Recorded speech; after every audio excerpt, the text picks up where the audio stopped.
ಈಗ ದೇವರಮ್ಮ ಬೆಟ್ಟದಲ್ಲಿ ಇವತ್ತಿಂದ ಪೂಜೆ ಕಾರ್ಯಗಳು, ಅಭಿಷೇಕ ಎಲ್ಲ ಆಗಿ ಇವತ್ತಿಂದ ಪ್ರಾರಂಭ ಆಗಿದೆ.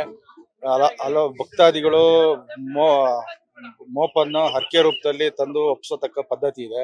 ಹಾಗೆ ಎಣ್ಣೆ ಬಟ್ಟೆ, ಅವರು ಎಳ್ಳು, ತುಪ್ಪ ಇವನ್ನೆಲ್ಲ ಅವರವರ ಭಕ್ತಾದಿಗಳು ಇಷ್ಟ ಆದ ಕಾರ್ಯಗಳು ಆಗಿರೋದ್ರಿಂದ ಹರಕೆ ರೂಪದಲ್ಲಿ ತಂದು ಒಪ್ಪಿಸ್ತಾರೆ.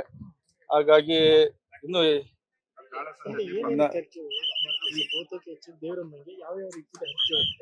ಹರಕೆ ಏನ್ ಹರಕೆ ಅಂದ್ರೆ, ಈಗ ಕೆಲವರಿಗೆ ಚರ್ಮ ವ್ಯಾಧಿ ಇರುತ್ತೆ, ಹೆಲ್ತ್ ಇದು, ಹಂಗಾಗಿ ಕೆಲವರು ವಿದ್ಯಾಭ್ಯಾಸಕ್ಕೆ, ಆಮೇಲೆ ಮದುವೆ ಕೂಡ ಬರ್ಲಿ ಅಂತ, ಹಂಗೆ ಹಲವಾರು ಅವರ ಭಕ್ತಾದಿಗಳು ಇಷ್ಟಾರ್ಥವಾಗಿ ಸೇವೆ ಮಾಡ್ಲಿಕ್ಕೆ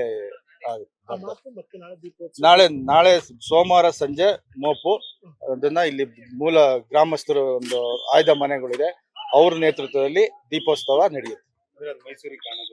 ಮೈಸೂರು ರಾಜರು ಕಾಣುತ್ತೆ. ಮತ್ತೆ ಮೈಸೂರು ರಾಜರು ವಂಶ ಇದರಿಂದ ಎಣ್ಣೆ ಬಟ್ಟೆ ನಮ್ಮ ದೇವಸ್ಥಾನಕ್ಕೆ ಮಡ್ಲಕ್ಕಿ ಎಲ್ಲ ಬಂದು ಒಪ್ಪಿಸ್ತಾರೆ.